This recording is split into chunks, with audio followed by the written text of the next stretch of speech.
When her name lit up my phone, I almost dropped it. After 5 years of absolute silence, no calls, no Merry Christmas, not even a like on a birthday post, my older sister, Haley, had the audacity to text me like we were on good terms. "Can you lend us $30,000? That was it. No, hey. No, how are you? Just that. As if we were a functioning family. As if she hadn't treated me like a cockroach under her shoe for most of my adult life. As if I didn't still remember the sound of her laugh when I was standing outside a gas station with everything I owned stuffed in a duffel bag. My name's Clayton. I'm 29 now, but this story starts way before I ever got that text.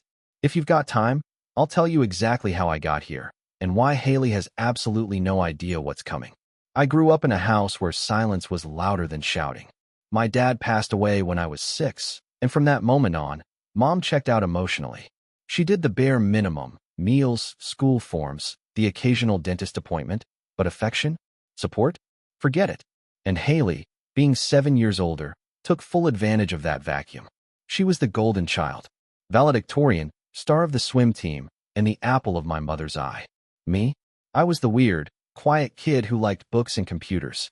I was too sensitive and too soft, apparently. If I cried, I was dramatic. If I got mad, I was disrespectful. But if Haley flipped out, Mom would say, "She's under a lot of pressure." I learned pretty early not to expect fairness. Haley had a talent for turning people against me without ever raising her voice. She'd smile sweetly while twisting the knife.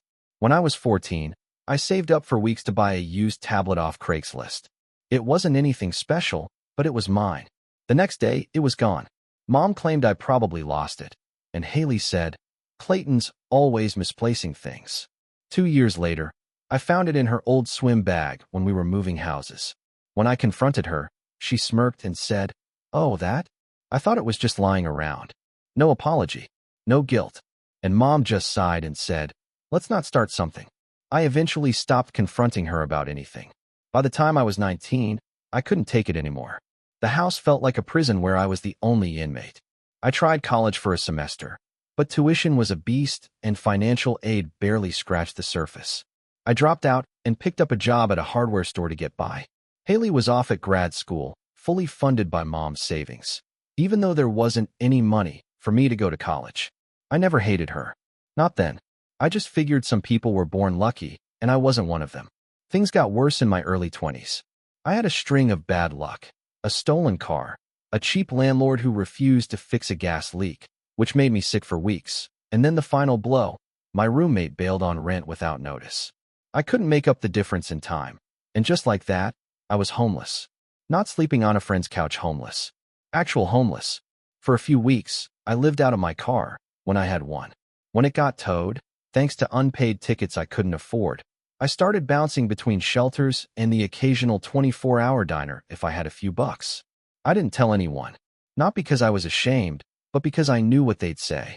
But one night, around midnight, I saw someone familiar step into the all-night grocery store I was warming up in. Haley. She was wearing heels, designer jeans, and a trench coat that probably cost more than I'd made that entire month. She didn't see me at first. I looked rough, thin, bearded, layers of mismatched clothes. But when she finally recognized me, she froze. I gave her a small nod, like, "Yeah, it's me." Before I could even open my mouth, she laughed. Not a shocked laugh. Not an awkward laugh. A cruel, snide laugh. She turned to the guy she was with and said, "Oh my God, it's my little brother. What, are you going for the hobo chic look now?" I didn't say anything, just stared at her. She didn't stop. "You always liked playing the victim. Now you're fully committed, huh?" Her boyfriend, or whatever he was, awkwardly chuckled. I wanted to scream, to throw something, to ask her how she could be so heartless. But I just stood there, silent, and let her walk past me like I was trash. That was the last time I saw her. Until last week. The text came out of nowhere, just as I was finishing a project for my company. I run a small web design business now, solo, but profitable. Took me years to build. I live in a modest but cozy house just outside the city. Nothing flashy. I don't post on social media. I don't flaunt my success. But I've made a life for myself, brick by brick. And apparently, that life is worth exactly $30,000. I stared at the message for a long time. "Can you lend us $30,000? No explanation. No context. Just a number. And the gall to say us, like I owed both her and whoever she was with. I didn't respond right away. I couldn't. I was shaking, not from anger, but something deeper. I thought I'd buried all those old wounds, but they came roaring back.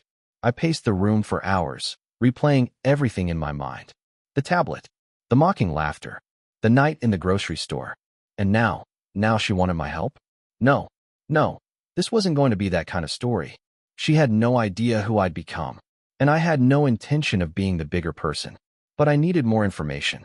I had to understand what was going on. So I texted back, "Hi, Haley. Long time. What's the $30,000 for?" What came next was a flood of desperation, guilt-tripping, and twisted revisionist history that made my jaw drop. When Haley's next message came in, it was so long my phone split it into 3 bubbles. The tone had shifted. She was suddenly warm, almost apologetic, trying to bury the past under a thick layer of faux sentimentality. "I know this is out of the blue, Clayton, but I didn't know who else to turn to. We're in a really difficult spot. I didn't want to reach out like this, but we've exhausted all our options. It's not just for me. It's for my daughter. Please just hear me out." That last part stopped me cold. She had a kid? Since when? I blinked at the message, then stared at the ceiling for a while.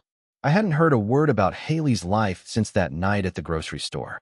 For all I knew, she'd moved to another country. She certainly never made an effort to tell me anything.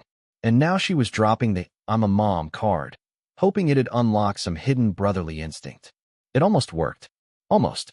But before I responded, I needed to know what I was walking into. So I did what any half-sane person with Wi-Fi would do. I looked her up. Social media was scarce. Her old Instagram had gone dark years ago. But LinkedIn? Oh, that was still active. She was listed as freelance consultant at some generic-sounding agency. Her bio was vague. Lots of buzzwords, no actual information. A little more digging, and I found an old baby shower photo on her best friend's Facebook page. Caption: "Can't believe Haley's gonna be a mom." That post was from 3 years ago. So, she had a toddler now. Still didn't explain the $30,000. I replied, "I didn't know you had a daughter. What's going on?" 10 minutes later, she hit me with the full sob story. Her husband, Kyle, had lost his job. They were 6 months behind on mortgage payments. Their credit cards were maxed out. She was working part-time, but it barely covered groceries. And the cherry on top? Their daughter, Aria, needed dental surgery that wasn't fully covered by insurance. Haley claimed they were weeks away from losing their house. And then came the emotional bait. "Clayton, I know we haven't talked in a long time, but I've changed. I really have. I wish I could take back how I treated you. I was young and stupid and jealous. You were always so smart and creative, and I guess I resented that. But I'm not that person anymore. Please don't let my past mistakes hurt Aria." It was almost convincing. Almost. But here's the thing about emotional bait. It only works if you're not already drowning in the memories of being treated like garbage. And the more I thought about it, the more the old footage started playing in my mind on a loop. I was 10 when I realized that Mom didn't love us the same way. Maybe not even at all. Haley would get extra chicken nuggets. Haley got to skip chores if she had a busy week. When I scraped my knee, Mom told me to walk it off. When Haley twisted her ankle in gym class, Mom picked her up early and took her out for frozen yogurt. I kept my head down, thinking maybe I just needed to try harder, get better grades, be less of a burden. But nothing changed. I remember once, just once, I got a perfect score on a math test. I ran home, paper in hand, so excited to show them. Haley looked at it, rolled her eyes, and said, "Took you long enough." I did that in 7th grade. "Mom," she said, "well, that's what you're supposed to do." That was it. No, I'm proud of you. No smile. Just a pat on the head and back to scrolling through her phone. By the time I was 17, Haley had basically turned me into the family punching bag. If something went missing, it was my fault. If Mom was stressed, it was because of me. If Haley's boyfriend dumped her, it was because you're always moping around the house like a loser, and it's depressing. The worst part? I believed them. For years, I internalized that I was the problem, that I wasn't trying hard enough, that if I just fixed me, maybe things would be okay. But the illusion shattered the summer after high school. I'd been working 2 part-time jobs to save up for a laptop so I could take online courses. I wasn't going to college. I couldn't afford it, but I figured I could still learn something. Maybe build a portfolio. Maybe escape. That summer was brutal. I'd leave the house at 6 a.m. for a landscaping job, get home by 2, nap for an hour, then head to a diner where I washed dishes until midnight. My hands were cracked from chemicals and sunburned from the heat. I was exhausted, but every paycheck brought me closer to that laptop. Then, one day, I came home and it was gone. I thought maybe Mom had moved it. Maybe Haley had borrowed it. But when I asked, Mom looked confused. What laptop? The one I bought. The MacBook. I left it on the desk. She blinked. Oh, that. Haley needed it for a trip. She said you were fine with it. I felt my stomach drop. What trip? She's going to Barcelona with her boyfriend. He surprised her. Isn't that sweet? I couldn't speak. I just stood there, mouth open, while Haley strolled in from the hallway, flipping through travel documents. You can use the old Toshiba in the closet, she said without looking up. It's slow, but whatever. You're just watching tutorials, right? I snapped. For the first time in years, I actually raised my voice. You stole my laptop. She scoffed. God, Clayton, relax. I didn't steal anything. I borrowed it. You're flying to Spain with a device I paid for, with money I earned working 14-hour days. And I'll bring it back, she interrupted. Don't be so dramatic. I looked at Mom, expecting her to say something. But she just shook her head and muttered, You don't need to make everything a fight. That was the moment. That was the exact moment I realized I was never going to matter to them. A week later, I left. I packed my bag, drained the last $120 from my checking account, and took a bus to the city. I crashed on a friend's couch for a bit, then a mattress on someone's floor, then nowhere. I lost touch with that friend. The couch turned into a subway bench. The rest, you already know. So yeah, when Haley said she'd changed, I didn't buy it. I asked her for proof. What exactly do you need the $30,000 for? Can you break it down? She replied almost instantly, as if she'd anticipated the question. $18K to bring the mortgage current, $4,000 for the surgery, $3,000 for utilities and groceries. The rest is for cushion while we job hunt. I asked for documentation. She said they weren't comfortable sharing that. I asked what Kyle did before he lost his job. She dodged it. I asked what she was doing for income. She said she was working on some things and trying to get a brand partnership. I could feel my stomach twisting.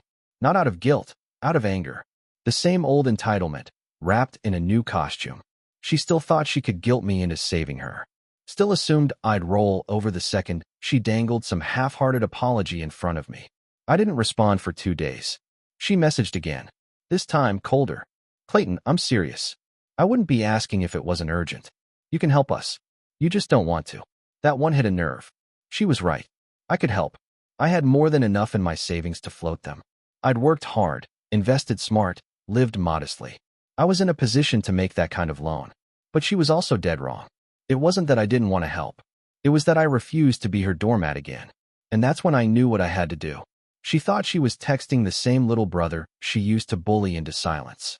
The one who folded at every snide remark, every guilt trip. But that version of me was long gone. And if Haley wanted to see what I'd become, well, I was happy to show her. She just wouldn't like what came next. Rock Bottom doesn't feel like the movies. There's no dramatic background score, no big moment of clarity. Just a slow, gnawing ache in your chest that never quite goes away. You stop keeping track of days because they all look the same. You stop hoping someone will come looking for you, because eventually, you understand, no one's coming. For me, Rock Bottom was a cold Tuesday morning, 3 weeks after my car got towed. I remember because the McDonald's by the train station had just stopped serving breakfast, and I hadn't eaten in 2 days. I stood outside with my hands buried in my jacket pockets, trying to make the few coins I had feel like more than they were. I'd been sleeping behind a storage facility on 6th Street.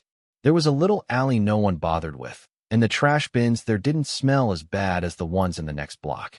My bed was a flattened cardboard box and an old curtain I'd found in a dumpster. Glamorous, I know. Some nights, I convinced myself this was temporary, that I was in some underdog movie, and this was just the montage before the rise. But most of the time, I didn't even think of myself as a person anymore. Just another shape on the sidewalk. It took me months to crawl out of that place. Not because I was lazy or lacked ambition, but because when you've been stripped of everything, money, shelter, dignity, it's hard to believe you deserve anything better. No one gave me a roadmap. There was no sudden stroke of luck. What I had was a library card. The main city library opened at 9 a.m., and it became my sanctuary.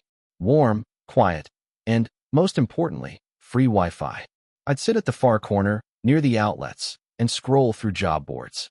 I applied to everything: dishwashing, warehouse labor, janitorial work. Most didn't call back.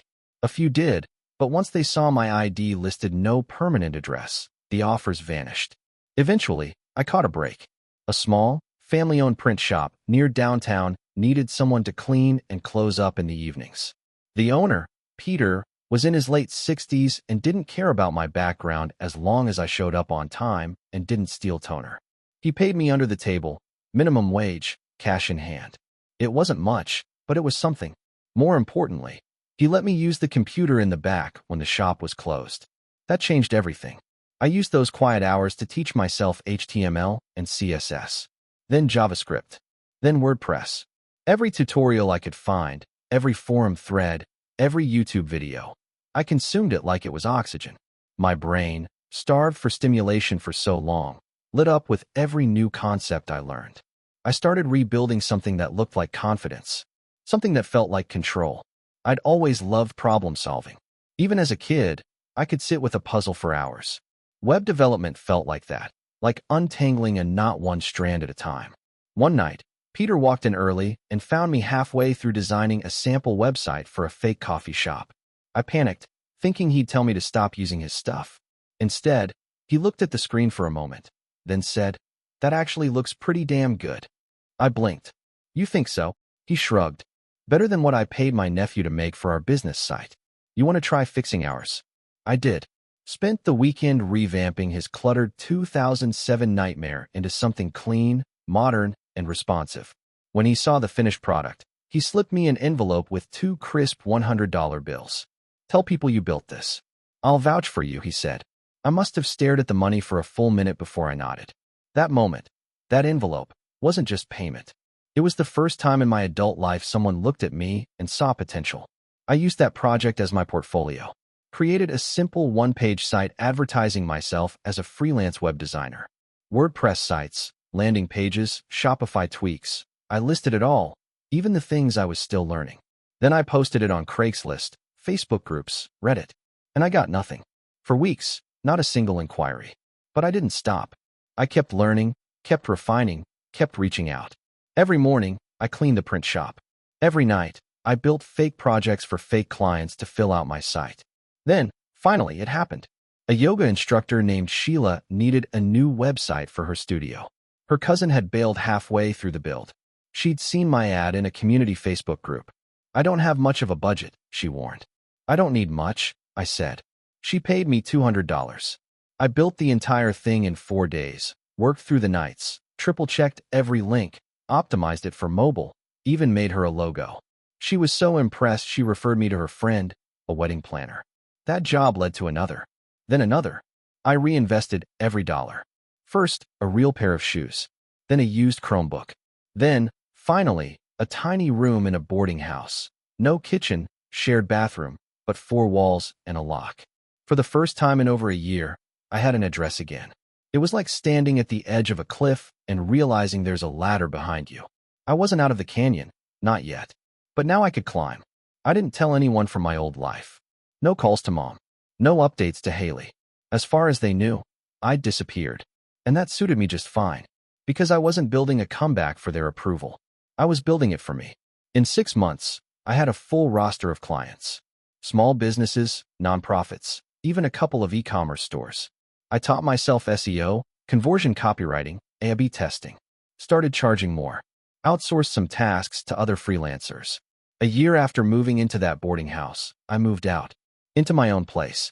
It was a modest 1-bedroom on the edge of the city, creaky floors, drafty windows. But it had a working oven and a view of the skyline if you craned your neck out the bathroom window. It might as well have been a palace. I sat on the floor the first night and cried. Not because I was sad, but because I remembered. I remembered the girl in the trench coat laughing at me like I was invisible. I remembered watching my laptop fly to Barcelona in Haley's designer tote bag. I remembered the silence from mom, the "let's not start something" every time I dared to speak up. And now? Now I had keys. A bank account. clients who trusted me, a name in the local freelancer community. I even did a guest Zoom lecture at a community college's web design class. The professor had found my blog. I wasn't rich. Not yet. But I was stable, independent, free. And all of it, every ounce of it, came without a shred of help from my family. That's why Haley's message hit me so hard. Because I'd done what they always said I couldn't. I survived. I thrived. And now they were the ones drowning. It would have been poetic justice to block her, walk away, and never look back. But the thing about healing is, it gives you the strength not just to survive the past, but to face it head on. And I wasn't done facing it. Haley thought she was reaching out to a soft-hearted brother too kind to turn her down. But what she didn't realize was, I was finally ready to reply, not as the broken boy she remembered, but as the man they never saw coming. I didn't respond to Haley's last message right away. After everything, after the fake warmth, the guilt tripping, the sudden urgency, it didn't sit right to give her what she was really asking for, a quick yes or no. She wasn't just asking for money. She was asking for access to my life again, for control, and I wasn't going to hand her either. Instead, I read her words again and again. You can help us. You just don't want to. That line told me everything I needed to know. Haley hadn't changed. She still saw herself as the center of the universe, still believed that everyone around her owed her something just because she wanted it. And she still thought I was the same kid who used to sit in silence at the dinner table while she told Mom I'd been weird all day and needed to get checked out. She had no idea who she was dealing with anymore. But she was about to find out. Because I wasn't going to just reject her. I was going to show her. Piece by piece. Memory by memory. She was going to feel every moment she'd ever made me feel small. Every betrayal. Every dismissive laugh. Every time she erased me from the family like I was a stain she couldn't scrub out. But to do that, I needed a plan. And I knew just where to start. The first thing I did was look up her address. She hadn't sent it directly, but she'd mentioned the neighborhood they were in, and from a few older public records I dug up, including a wedding announcement archived on some third-party newspaper site, I found the street name. After that, it wasn't hard. One quick property search, and there it was, a 4-bedroom colonial in a cookie-cutter suburb, complete with a white fence and a backyard perfect for entertaining. Bought 5 years ago for $430,000. I cross-checked the mortgage lender. Yep, still under both her and Kyle's names. She wasn't lying about being behind on payments. In fact, a foreclosure notice had already been filed with the county court 3 weeks earlier. Public record. She just hadn't thought I'd bother looking. Next, I found Kyle's LinkedIn. He hadn't posted in months, but his last job listed was Director of Sales at a now-defunct startup. Company had folded a year ago. I searched court databases for bankruptcy filings. Nothing yet. But they were circling the drain. Haley had painted a picture of a struggling family who just needed one good push to get back on their feet. What I saw was a couple living way beyond their means, still pretending they were upper middle class while the floor crumbled under them. And that made something crystal clear to me. They didn't need help. They needed consequences. I reached out to someone I hadn't spoken to in over 4 years, Brandon. Brandon was my one real friend from high school. The kind of guy who'd give you the last slice of pizza and still ask if you wanted his drink too. We lost touch after graduation. He went to a state university on a soccer scholarship. I went nowhere, but I'd seen his name a few times on local design forums. I messaged him on LinkedIn. Hey, weird question. Got a minute to talk about a family situation? He responded in 5. We jumped on a call that night, and I laid it all out. My story, the message, the ask for $30,000, the way Haley used to treat me. I expected him to be surprised, maybe uncomfortable. Instead, he said, "Man, I always knew she was like that. She used to make you sit in the back seat, even when it was just the 3 of us in the car. Like, come on." We laughed, but there was a bitter edge to it. Then he asked what I wanted to do. And I told him, I want to make her ask the wrong person for help. I want her to walk into a trap with her eyes wide open.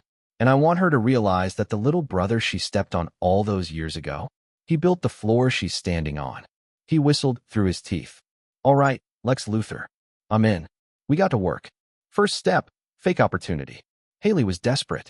Desperate people believe what they want to believe. So I gave her a reason to hope. I sent her a message the next morning. I've been thinking about your situation. I can't just hand you $30,000, but I might be able to offer something better. Let me call you later today. She replied within 5 minutes.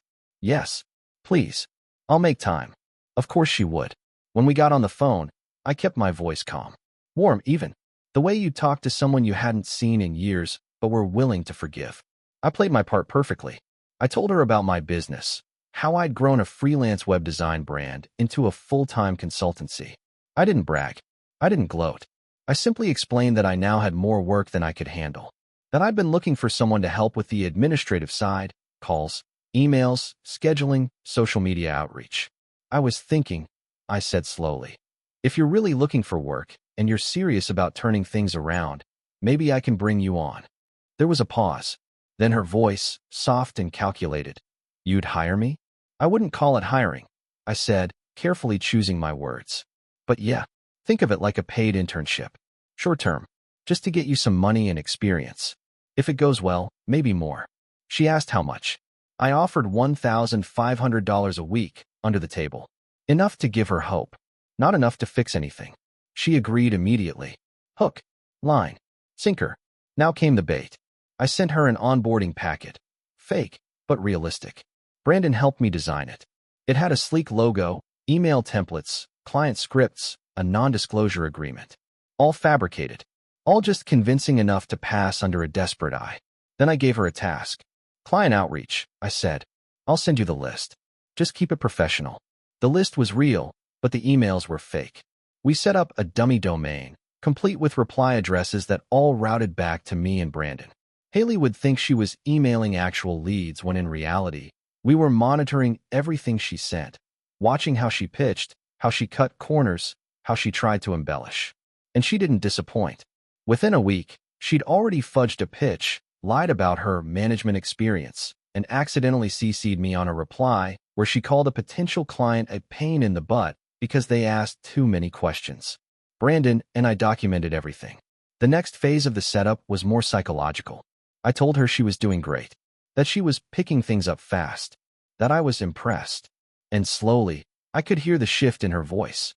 Less gratitude, more ownership. She started offering unsolicited ideas. We should charge more.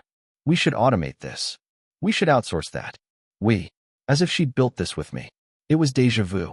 Haley had done the same thing when we were kids. Take, twist, claim, discard. Only now, she thought she was sneaking in through the back door of my business. She didn't realize the house was rigged. The final step was setting the trap. I told her we'd landed a big client. Huge deal. International firm. Needed a full website rebuild plus branding overhaul. I made up the company name, Norel Ventures, and built a fake LinkedIn page for it. Even made a client portal login with dummy briefs, mock-ups, everything. I told her this was her chance to prove she could handle high-stakes coordination. Her assignment? Schedule a call with the fake client. Manage deliverables. Prepare a report for me by Friday. She was thrilled. Finally, she said, something serious. I'll nail this. Oh, she'd nail it, all right. And when she did, that's when I'd pull the rug out from under her. Not just because of the past, but because she'd never said sorry. Not once. Not for the laptop. Not for the night in the grocery store. Not for the years of silence. She didn't regret the damage. She just regretted needing me now. And by the time I was done with her, she'd regret everything. She showed up to the fake client call in full armor. Hair straightened. Blazer crisp. Voice dripping with faux professionalism. You'd think she was walking into a C-suite meeting instead of a Zoom room built entirely on lies. I watched from behind the scenes, camera off, microphone muted, logged into the dummy client account Brandon and I had set up.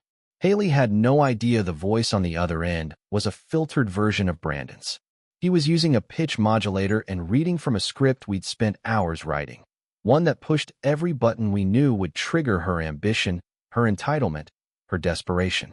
He introduced himself as Greg Norel, a VP at Norel Ventures, a London-based tech investment firm looking to expand its digital presence. He said they were considering several boutique agencies and wanted to see how quickly her team could deliver. Her eyes lit up. You could see the gears turning. Oh, we're absolutely positioned to handle that kind of scope, she said, emphasizing we again, as if she'd built anything more than a fake email signature. Brandon laid out the terms. A 6-month contract worth $180,000. But there was a catch. We'll need to verify your company's legal standing, he said. And we'll need proof of recent tax filings, just as a precaution. I saw her blink, just for a second. "Oh, sure," she said, smoothing over the pause with a smile. "I'll have my partner send all of that." She was trying to buy time. She didn't have anything to send. Because she wasn't a partner. She wasn't even an employee. She was a squatter in my inbox, riding on my name, hoping to leverage whatever scraps I handed her into a golden ticket. When the call ended, she texted me immediately. "That went amazing. Greg is obsessed with us. This is the break we needed. We need to send those documents ASAP. Do you have a business license you can forward?" I didn't reply. Not yet. Instead, I logged into the fake client account and sent her a follow-up email, one last line to dangle her over the cliff. "We're eager to move forward. Please ensure all your company's officers and partners are included in the documentation. Transparency is key." She replied within the hour, CCing me, and wrote, "Attached are our filings. My business partner Clayton handles the finances and operations side. We've been building this agency together over the past year." The lie was complete. She'd not only claimed my business, she'd rewritten my life. That was all I needed. Friday came, her deadline to submit the client report. Of course, she hadn't done it, too busy celebrating a deal that didn't exist. I messaged her that morning. "Hey, can we talk for a few minutes?" She called within seconds. "Hey," she said bubbly. "This week has been insane, right? I've got the bones of the report ready, but I thought I'd wait to hear back from Greg. I mean, once this contract is in the bag." Her voice trailed off as she waited for me to gush. I didn't. "Haley," I said calmly, "you lied to a client. You misrepresented your role in my business. You submitted documents with your name on a company you don't own." There was a long pause. "Clayton," she said slowly, voice tilting toward defensive. "What are you talking about? This is our thing. You said you wanted to help. You said. I said I might give you a short-term trial to help you. Instead, you hijacked my identity, fabricated your role, and tried to lock in a six-figure deal under my company's name. That's not fair." "No," I cut in, still calm. "What's not fair is what you did when I was homeless and you laughed at me. What's not fair is stealing from me when we were kids. What's not fair is pretending like none of that happened, then expecting a handout the second your world started falling apart." Her tone snapped from fake sweet to furious. "So this was all a setup? You were testing me?" "No," I said. "I was reminding you who I am. And who you're not." She was quiet for a beat. Then she scoffed. "Whatever. You're just bitter because you've always been a victim. You love playing the underdog. Well, congratulations, you're still pathetic." I didn't respond. I just hung up. And that's when the real consequences began. An hour later, I forwarded the email chain, every lie, every document, every line where she falsely claimed partnership, to the mortgage lender handling their foreclosure. Not out of spite, but because I knew from court records that Haley and Kyle had been attempting to negotiate a short sale to delay the repossession of their house. Lenders don't take kindly to people pretending to own businesses when applying for debt restructuring. I sent a second copy to the IRS tip line, along with a short statement. "I believe this person is misrepresenting business income and partnerships in order to avoid taxes. Attached are supporting documents." Then I waited. It didn't take long. 3 weeks later, I got a voicemail from a blocked number. "Clayton, it's Haley. I hope you're happy." The lender pulled the modification offer. They cited inconsistent financial representations. "We're being evicted in 30 days. A pause. Her voice cracked. "I don't know where we're going to go. Arya doesn't understand." Kyle's furious. I just don't know what to do." She didn't apologize. Not once. I deleted the message. The fallout wasn't public, but it was devastating in its silence. She vanished from social media. Mutual acquaintances whispered about a rough patch and downsizing, but I didn't correct them. I didn't gloat. I didn't need to, because I had something better than applause. I had peace, and in that peace, I thrived. The fake Norel Ventures project became the blueprint for a real high-ticket client I landed months later. Word spread. My business grew. I moved into a better apartment, one with a real balcony, a washer-dryer, and a little nook for morning coffee. I even got a rescue dog, a little mutt with crooked ears I named Pixel. And every now and then, I'd think about that night in the grocery store. About her laughter. About the look in her eyes when she realized she had no power over me anymore. That's when I'd smile. Because revenge doesn't always come with fireworks. Sometimes it's quiet. Sometimes it's measured. And sometimes, it looks like building a life so far above the one that broke you. They have to look up just to see your shoes. She asked me for $30,000, but all she really got was the lesson I learned the hard way. Never laugh at someone when they're down. You never know who they'll be when they get back up.